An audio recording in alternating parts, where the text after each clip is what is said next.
दोस्तों budget segment की जब भी हम बात करते हैं तो हमारे दिमाग में आता है कि भाई मारुति की अल्टो या फिर एक रेनॉल्ट की क्विड। दोस्तों उन गाड़ियों के बारे में ज़्यादातर हम सोचते हैं, लेकिन दोस्तों आज मैं आपके लिए लेकर आया हूँ एक बहुत ही ज़्यादा दमदार गाड़ी जो है दोस्तों टाटा की टियागो।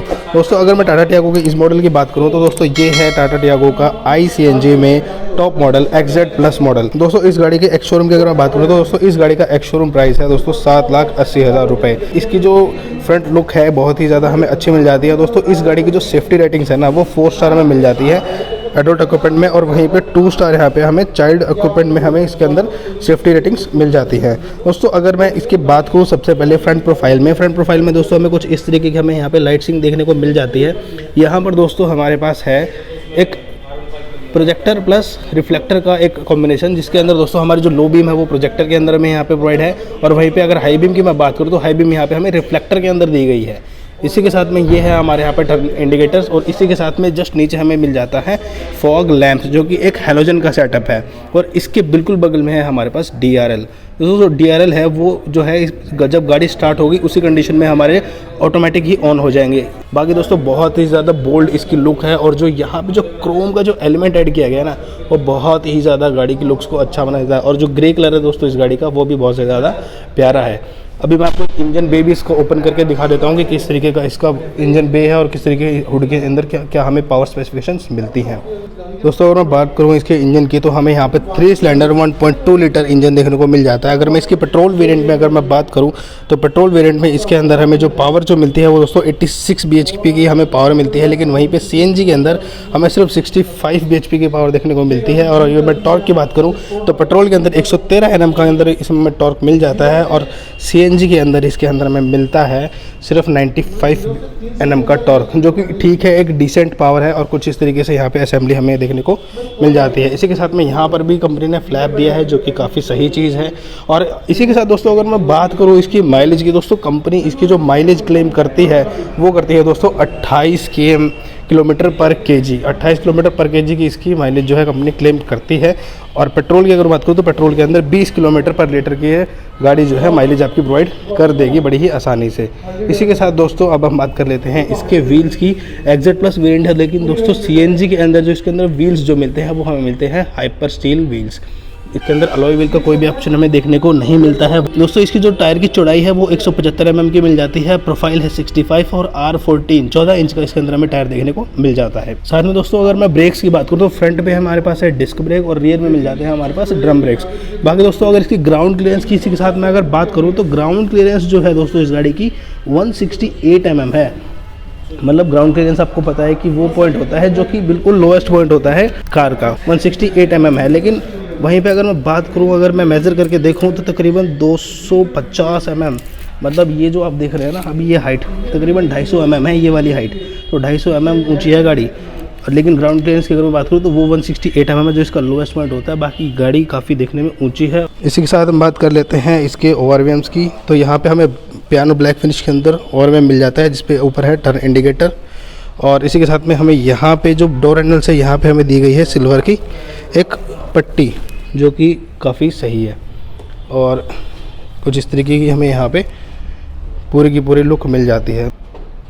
और दोस्तों अगर मैं फ्यूल रेट की बात करूँ तो यहाँ पर हमें CNG प्लस पेट्रोल दोनों का ही ऑप्शन यहाँ पे मिल जाता है। 12 किलो का यहाँ पे सिलेंडर हमारा मिल जाता है, और पेट्रोल में कैपेसिटी है इसकी 35 लीटर की, कंप्लायंस प्लेट भी अंदर ही दी गई है। और दोस्तों इसके साथ में सेफ्टी स्विच भी है जो कि सही है कि अगर आपका ये जो ओपन अगर रह जाता है तो ओपन रहने की कंडीशन में आपका जो गाड़ी है वो ऑन नहीं होगी। पीछे से बात कर लेते हैं। पीछे यहाँ पे अगर मैं लाइट्स की बात करूँ तो यहाँ पर हमें मिल जाता है दोस्तों हेलोजन का पूरा सेटअप। ये दोस्तों है हमारी ब्रेक लाइट, ये हो गई हमारी टर्न इंडिकेटर, और यहाँ पे है हमारी रिवर्स लाइट।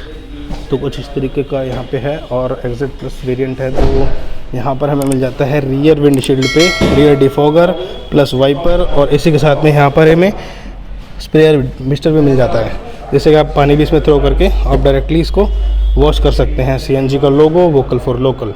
और इसी के साथ दोस्तों यहाँ पर है हमारा हाई माउंट स्टॉप लैंप जो कि LED के अंदर है। इसी के साथ में दोस्तों अगर नीचे बात करूँ तो हमें यहाँ पर एक रिवर्स पार्किंग कैमरा भी मिल जाता है। हालांकि दोस्तों टॉप मॉडल है तो रिवर्स पार्किंग कैमरा तो बनता ही है। और अगर मैं अभी बूट को अगर खोलूँ तो बूट को खोल के देख लेते हैं एक बार। तो कुछ इस तरीके का हमें यहाँ पे बूट देखने को मिल जाता है। अब सोचोगे यार क्या ही स्पेस है इसके अंदर। अगर मैं पेट्रोल वेरिएंट की बात करूँ तो उसके अंदर 242 लीटर का बूट स्पेस हमें देखने को मिल जाता है, लेकिन सीएनजी टैंक आने के बाद में साइडों में तो कुछ जगह नहीं बचती है, लेकिन हाँ इसके नीचे थोड़ी जगह बच जाती है, जो कि आप पिट्ठू बैग इसके अंदर रख सकते हैं। किसी भी तरीके का बूट लैम्प नहीं दिए गए हैं। और इसके साथ में यहाँ पर जैसे कि आपको पता है कि ये हज़ार्ड लाइट हो गई, पंचर किट हो गई, और बाकी के जो चाबी पाने हैं इसी के अंदर हमें मिल जाएंगे। और टायर इन्फ्लेटर किट जो टाटा देता है उसकी भी हमने एक वीडियो बना रखी है स्पेशली, तो आप वो भी जाके देख सकते हैं, विजिट कर सकते हैं हमारे चैनल पे।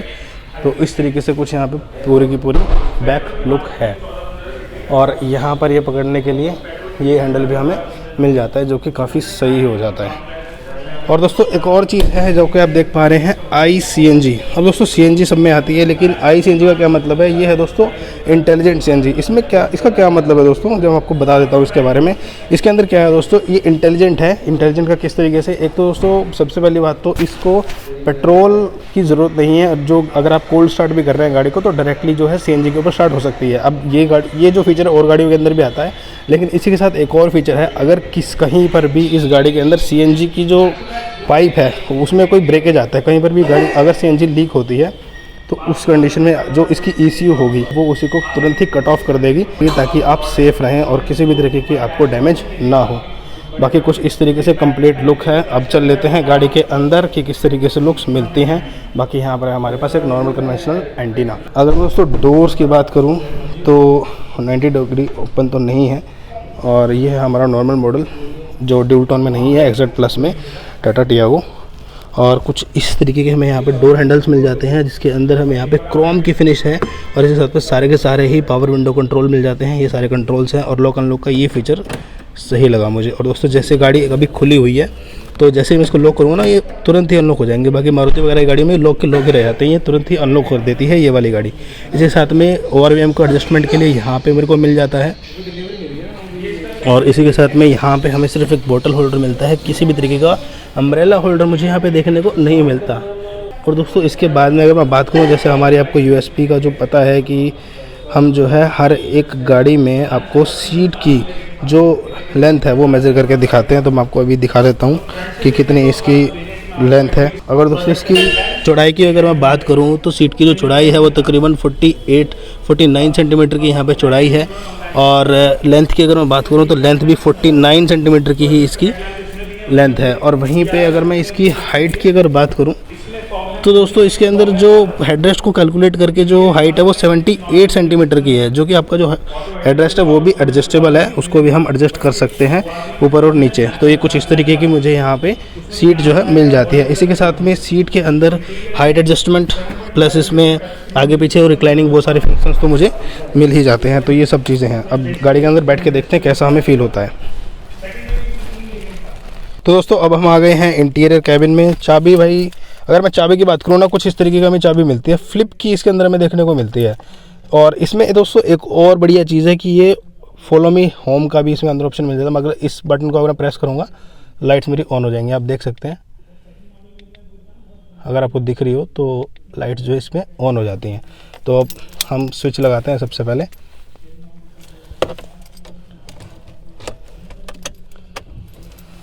तो दोस्तों आप देख सकते हैं क्लियरली इसके अंदर हमें मिल जाता है फुल्ली डिजिटल इंस्ट्रूमेंट क्लस्टर। इसके अंदर सारी की सारी चीज़ें हमें दी गई हैं, TPMS वगैरह, और इसमें दिखा रहा है CNG मोड एक्टिवेटेड और CNG लो फ्यूल है, क्योंकि अभी ये शोरूम पे खड़ी है गाड़ी तो इसके अंदर अभी फ्यूल जो है लो है।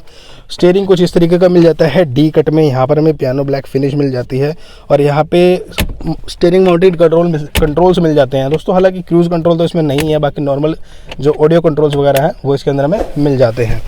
और इसी के साथ में यहाँ पे अगर मैं बात करूँ तो यहाँ पे हमें यूटिलिटी स्पेस दिया गया है। ये नॉर्मल जैसे मैंने आपको बताया था फ्लिप की है, तो कुछ इस तरीके का है यहाँ पर। और ऑटोमेटिक लैंप का तो ऑप्शन नहीं मिलता है, लेकिन जैसे मैंने आपको लाइट बाहर दिखाई दी थी तो नॉर्मल इसके अंदर लाइट्स हमें देखने को मिल जाती हैं। और यहाँ पर हमें मिल जाता है वाइपर के कंट्रोल्स। दोस्तों ये अगर यहाँ पूरे को अगर आप कंट्रोल करेंगे तो ये तो आगे वाला वाइपर हो गया हमारा, और यहाँ से अगर आप कंट्रोल करते हैं इस वाली जगह से ये हमारा रियर वाइपर हो गया। रियर वाइपर आप यहाँ से कंट्रोल कर सकते हैं। और कुछ इस तरीके की इसकी पूरी की पूरी लुक हमें मिल जाती है। सनवाइज़र की अगर मैं बात करूं दोस्तों, तो सनवाइज़र के अंदर हमें यहाँ पे टिकट होल्डर मिल जाता है और दूसरे सनवाइज़र के अंदर भी हमें यहाँ पे वैनिटी मिरर भी मिल जाता है, जो कि बहुत सही है। और इसी के साथ में IRVM की अगर मैं बात करूं तो डिमिंग का फीचर दिया गया है, लेकिन मैनुअल है, जो कि ठीक है बजट सेगमेंट के हिसाब से इस प्राइस के अंदर। और सेंटर कंसोल की अगर मैं बात करूं तो सेंटर कंसोल में हमारे पास यहाँ पर मेरे AC वेंट्स हैं और इसके जो आउटलाइंस है इसके ऊपर एक क्रोम की फिनिश दी गई है। इसके जस्ट नीचे दोस्तों हमारा जो इंफोटेनमेंट जो सिस्टम है, जो म्यूजिक सिस्टम जो हमारा दिया गया है वो टच में दिया गया है, तो जिसके अंदर सारे के सारे फीचर्स दिए गए हैं। एंड्रॉयड ऑटो और एप्पल कारप्ले, ब्लूटूथ, आईपॉड वगैरह सारी की सारी चीज़ें कनेक्ट कर सकते हो। और जैसे कि मैंने आपको बताया था कि इसमें रिवर्स पार्किंग कैमरा भी है, तो कैमरा की क्वालिटी कुछ इस तरीके की है, मतलब सब गाड़ियों में लगभग सेम ही है। पंच में, नेक्सॉन में तो अच्छा देते हैं, पंच में, टिगोर में, ये सब इसके अंदर ये सब सेम ही देते हैं। बाकी इसके अंदर दोस्तों फुल्ली ऑटोमेटिक टेम्परेचर कंट्रोल हमें मिल जाता है, जो कि AC है, आप समझ ही गए होंगे। इसके अंदर क्या है कि जैसे मैं इसमें क्लिक करूँगा तो ये वाली डिस्प्ले है, ये कुछ नहीं है, ये बस ऐसे ही शीशा सा लगा रखा है, यहाँ पे कुछ दिखाई नहीं देता। जैसे मैं यहाँ पे क्लिक करूँगा तो यहाँ पर आप देख सकते हैं ऑटो ऑन, इसके अंदर आती है सारी इन्फॉर्मेशन। बाकी यहाँ पे फ़ैन कंट्रोल कर सकते हैं और ठीक है, मतलब अच्छा लुक दे रखा है। और इसी के साथ में नीचे मुझे यहाँ पे मिल जाता है एक USB पोर्ट, यहाँ पे है 12 वोल्ट का सॉकेट और यहाँ पे कुछ सामान रखने के लिए जगह है। 5 स्पीड गियर बॉक्स है, मैनुअल ट्रांसमिशन, और यहाँ पे है हैंड रेस्ट और कुछ कप वगैरह रखने के लिए यहाँ पे थोड़ी सी जगह दी गई है। रियर AC वेंट इस गाड़ी के अंदर नहीं दिए गए हैं। और इसी के साथ में दोस्तों अगर मैं स्टीयरिंग की बात करूँ, स्टीयरिंग की बात हालांकि हमने पहले कर ली थी, लेकिन मैं बात कर रहा हूँ इसके एडजस्टमेंट की। दोस्तों इस गाड़ी के अंदर में जो एडजस्टमेंट मिलती है वो सिर्फ मिलती है टिल्ट की, टेलीस्कोपिक इसके अंदर हमें नहीं मिलता है। बजट सेगमेंट में ये जो गाड़ी है आती है, तो इस प्राइस के अंदर ये ठीक है, यहाँ पे हमें टिल्ट का ऑप्शन मिल जाता है।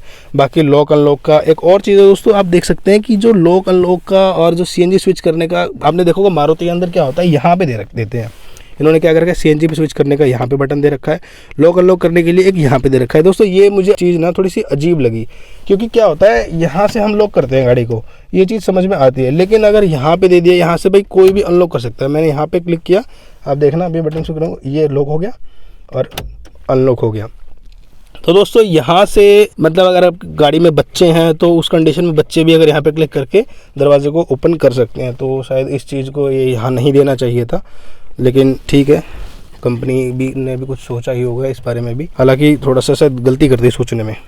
इसके बाद में दोस्तों अगर मैं यहाँ पे जो बात करूँ ना, ये जो प्लास्टिक है ये हार्ड प्लास्टिक है, उसकी क्वालिटी भी काफ़ी अच्छी लग रही है मुझे। और पोजीशनिंग की बात करूँ तो मुझे काफ़ी अच्छी कमांडिंग पोजीशन पे यहाँ पे मिल जाती है। और हालांकि जो अभी सीट की पोजीशन है वो पूरी ऊपर नहीं है, मैं आपको पूरी करके भी दिखाऊंगा और हेडरूम और लेगरूम भी आपको दिखाऊंगा अभी कि कितना यहाँ पे मुझे मिल जाता है। तब तक मैं बता देता हूँ आपको, जो ग्लव बॉक्स हमें मिलता है वो बिल्कुल सॉफ्ट ओपनिंग के साथ में मिलता है। और यहाँ पे ग्लव बॉक्स भी ठीक है, डिसेंट है, मतलब उतना बड़ा नहीं है जितना टिगोर, पंच और नेक्सॉन वगैरह में देते हैं। और कूल्ड का ऑप्शन है, यहाँ पे कूल्ड का ऑप्शन में इसके अंदर मिल जाता है, तो ठीक है। कूल्ड का यही है कि ठंडी हवा आ जाती है उसके अंदर बस। बाकी हमने हरमान के म्यूजिक सिस्टम की आवाज़ आपको सुना रखी है, बाकी हमारी वीडियोस में जाके आप चेकआउट कर सकते हैं। तब तक मैं आपको दिखा देता हूँ इसका हेडरूम और लेगरूम। दोस्तों सबसे पहले मैं इस सीट को सबसे ऊपर लेके चला जाता हूँ कि मतलब जो मेरी हाइट के अकॉर्डिंग कितना है, ये मतलब मैक्सिमम कितनी ऊपर जा सकती है। दोस्तों आपको जैसे पता है कि मेरी जो हाइट है वो 5'8" है और अभी मैंने इसको बिल्कुल पूरी हाइट पे कर लिया है। और अब दोस्तों बिल्कुल ना के बराबर स्पेस बचा हुआ है, मेरे ख्याल से ये 1.5 इंच जो है, जो गैप है बिल्कुल बचा हुआ है। अगर आपकी हाइट भी 6 फीट है तो इसके अंदर थोड़ा मुश्किल हो जाएगा, हालांकि सीट को नीचे भी कर सकते हैं। मैं अभी मैक्सिमम हाइट पे हूँ, तो इस कंडीशन में अगर मैं बात करूँ दोस्तों, मुझे ऐसा लग रहा है जैसे मैं किसी पहाड़ पे बैठा हूँ। मतलब काफ़ी ज़्यादा यहाँ पे ऊंची जो ये सीट हो गई है और सिटिंग पोजीशन बिल्कुल कमांडिंग हो गई है। बस ऐसा लग रहा है कि गाड़ी मेरे को बिल्कुल नीचे है और बिल्कुल अच्छे तरीके से मैं कंट्रोल कर सकता हूँ। अगर मैं आगे आपको दिखाऊँ कि किस तरीके का, हालाँकि मुझे जो बोनेट है, बोनेट तो नहीं दिखेगा इस कंडीशन में, मुझे बोनेट तो नहीं दिख रहा है, लेकिन फिर भी काफ़ी अच्छा मुझे दिखाई दे रहा है, ये रिफ्लेक्शन आ रहा है हालांकि शोरूम की गाड़ियों का। और बाकी मैं आपको बिल्कुल नीचे करके दिखा देता हूँ सीट अभी। दोस्तों आप देख सकते हैं ये वाली पोजीशन है मेरी बिल्कुल नीचे की, ये सीट की बिल्कुल नीचे की पोजीशन है। और इस टाइम पे ना गैप काफ़ी ज़्यादा बढ़ गया, तो हम एक काम करते हैं, इंची टेप से नाप ही लेते हैं भाई कि कितना अभी यहाँ पे गैप बचा हुआ है। दोस्तों तकरीबन 12 सेंटीमीटर के आसपास यहाँ पे मेरे को गैप मिल जाता है, यानी कि तकरीबन 4.5 पौने 5 इंच हो गया ये, जो कि 5 इंच अगर गैप है तो यहाँ पे काफ़ी अच्छा है। मतलब अगर कोई 6 फुट का बंदा होगा तो बिल्कुल नीचे करके बैठ सकता है आराम से, कोई दिक्कत नहीं होगी उस बंदे को। और अगर मैं लेग रूम की अगर मैं बात करूँ तो बिल्कुल पीछे अगर मैं करूँ इसको तो देख सकते हैं आप, बहुत ही ज़्यादा गैप है, बहुत ही अच्छा स्पेस है। अगर किसी के घुटने लंबे हैं तो उसको भी कोई दिक्कत नहीं होगी, और मैं अभी अपने हिसाब से एडजस्ट करूँ तो भी ठीक है। हालांकि दोस्तों मुझे एक कमी लगी इसके अंदर, जो कि शायद मैं सीट ऊपर करूँगा तो उस टाइम पे सॉल्व हो जाएगी थोड़ी बहुत, कि थाई सपोर्ट जो दोस्तों जो है वो थोड़ा सा कम है। थाई सपोर्ट थोड़ा और होता तो बढ़िया रहता। थाई सपोर्ट की कमी मुझे लगी यहाँ पे थोड़ी सी, आप देख सकते हैं ये गैप है काफ़ी ज़्यादा, तो ये चीज़ है। बाकी ओवरऑल ठीक है, बजट सेगमेंट के हिसाब से ये जो गाड़ी है बढ़िया है, सिटिंग पोजीशन भी काफ़ी बढ़िया है। बाकी चलते हैं पीछे कि पीछे हमें कैसा कंफर्ट देखने को मिलता है। बाकी दोस्तों इसी के साथ एक और चीज़ बताता हूँ, कुछ इस तरीके की जैसे चाबी मैंने अभी आपको दिखाई थी कि, और जैसे ही एक और दोस्तों कमाल का फीचर ये है कि जैसे ही मैं इस गाड़ी को लॉक करूँगा ना, उस टाइम पे मेरे जो ORVM है वो जो है फोल्ड हो जाएंगे। मतलब कि इसके अंदर ऑटो फोल्डेबल ORVM हमें देखने को मिल जाते हैं। और जैसे मैंने आपको बताया था, फॉलो मी लैम्प का हमें ऑप्शन देखने को मिल जाता है। जैसे मैंने इसको प्रेस किया तो जैसे मैंने इसको प्रेस किया, देखो आप उसी टाइम पे ये जो ये है बाकी के जो लैम्प्स हैं मेरे वो ऑफ हो गए। अब मैं जैसे ही इसको अनलॉक करूँगा, गाड़ी को अनलॉक करने के टाइम पे फिर से मेरे जो है अनफोल्ड हो गए, मतलब ऑटो फोल्डेबल ORVM। अब बात कर लेते हैं दोस्तों पीछे के स्पेस की, कि पीछे किस तरीके का हमें स्पेस इसके अंदर देखने को मिल जाता है। दोस्तों यहाँ पे हम बात कर लेते हैं तो यहाँ पर भी हमारे पास जूल टोन में ये जो डोर है वो अवेलेबल है, ब्लैक प्लस बीज कलर में। जैसे मैंने आपको बताया था कि 4 स्पीकर प्लस 4 ट्विटर का कॉम्बिनेशन मिल जाता है एक्सेट प्लस वेरिएंट में। तो यहाँ पर हमारा जो ट्विटर की प्लेसमेंट की गई है जो कि बढ़िया है, बिल्कुल कान के अंदर आपको बज के बताएगा कि हाँ भाई गाना चल रहा है एकदम बढ़िया। इसी के साथ दोस्तों अभी सबसे पहले हम चेक कर लेते हैं कि हमारे जो सीट है उसकी क्या डायमेंशन है। तो सीट के डायमेंशन सबसे पहले हम चेक करेंगे। आप देख सकते हैं कि जो सीट है मेरे पास वो है तकरीबन 3 फुट 11 इंच, जो कि बहुत ही सही है। 118 सेंटीमीटर की मुझे यहाँ पे सीट देखने को मिल जाती है। ये दोस्तों हो गई इसकी चौड़ाई। अगर इसमें लंबाई की मैं बात करूँ तो ये दोस्तों हमें मिल जाती है 49 सेंटीमीटर, सॉरी यहाँ पे 49 सेंटीमीटर की मुझे यहाँ पे इसकी लेंथ मिल जाती है। और मैं हाइट की अगर बात करूँ तो हाइट मुझे इसके अंदर दोस्तों मिल जाती है यहाँ पे 68 सेंटीमीटर की, 68 सेंटीमीटर की, 2 फुट 3 इंच की मुझे यहाँ पे हाइट मिल जाती है। दोस्तों एक और चीज़ है, यहाँ पे आगे वाले जो हेडरेस्ट है वो तो मुझे एडजस्टेबल मिल जाते हैं, लेकिन जो पीछे वाले हेडरेस्ट हैं वो मुझे नहीं मिलते हैं एडजस्टेबल, वो नॉर्मल है, एडजस्टेबल नहीं है। और जो सीट है दोस्तों वो भी 60-40 स्प्लिट सीट में नहीं है, यहाँ पे पूरी की पूरी ही फोल्ड करनी पड़ेगी। अब एक और बात है दोस्तों, जैसे मैंने आपको बूट स्पेस के बारे में बताया था, तो बूट स्पेस आप आगे से तो पीछे से तो एक्सेस नहीं कर सकते, लेकिन अगर आपको एक्सेस करना ही है तो आप ज़्यादा बेटर रहेगा सीट को फोल्ड करके यहाँ से एक्सेस करो। देखो दोस्तों यहाँ से काफ़ी अच्छा स्पेस है और काफ़ी अच्छे तरीके से आप यहाँ पे एक्सेस कर पाओगे। मतलब पिट्ठू बैग 2 या 3 आप आराम से डाल सकते हो। और अगर आपको टायर भी अगर एक्सेस करना है, स्पेयर टायर, तो यहीं से आपको एक्सेस करना पड़ेगा, यहीं से निकालना पड़ेगा। पीछे इतनी जगह नहीं है कि आपका जो टायर है वो निकल जाए। बाकी पार्सल ट्रे है, पार्सल ट्रे पे आप सामान रख सकते हैं। दोस्तों अब मैं आपको गाड़ी के अंदर बैठ के दिखा देता हूँ कि किस तरीके का सिटिंग कंफर्ट है। दोस्तों अगर मैं लेग रूम की बात करूँ तो लेग रूम तो मुझे काफ़ी अच्छा मिल जाता है। मेरे ही अकॉर्डिंग ही ये वाली सीट एडजस्ट है। मतलब एक 5 फुट 8 इंच के बंदे के हिसाब से ये सीट एडजस्ट है। 6 फुट का बंदा भी अगर एडजस्ट करेगा तो भी मुझे यहाँ पे लेग रूम जो है काफ़ी सही मिल जाएगा। हालांकि थाई सपोर्ट की थोड़ी सी कमी है यहाँ पे, जो थोड़ा और होता तो बढ़िया रहता। और बाकी अगर मैं हेडरूम की अगर बात करूँ दोस्तों तो हेडरूम काफ़ी सही है। मेज़र कर लेते हैं तो सही आ रहा है दोस्तों। हेडरूम मुझे यहाँ पे वही मिल जाता है 11 सेंटीमीटर का, जो कि काफ़ी सही है। तकरीबन आप समझ सकते हो कि 4.5 इंच है। अगर 6 फुट का बंदा बैठेगा तो भी इतनी दिक्कत नहीं होगी। बाकी सर तो लग ही जाएगा हालांकि, लेकिन फिर भी ठीक है। हालांकि थोड़ा सा अगर फैल के थोड़ा कंफर्टेबली अगर बैठेगा तो उस कंडीशन में कोई दिक्कत नहीं होगी, आराम से यहाँ पे बैठ सकते हैं। बाकी बहुत ही ज़्यादा कंफर्टेबल सीट है। आप हमें ज़रूर बताएं कि आपको ये वाली गाड़ी कैसी लगी। दोस्तों अगर आप एक प्रीमियम हैचबैक के बारे में देख रहे हैं, उसको ढूंढ रहे हैं कि जो कि सेफ भी हो, लग्जरी भी हो, सारे फीचर्स भी हो, तो दोस्तों इस वाली वीडियो पर आप क्लिक करके जान लो। तब तक मैं मिलता हूँ आपको अपनी अगली वीडियो में। तब तक के लिए दोस्तों stay tuned and keep exciting with turbo aspirated.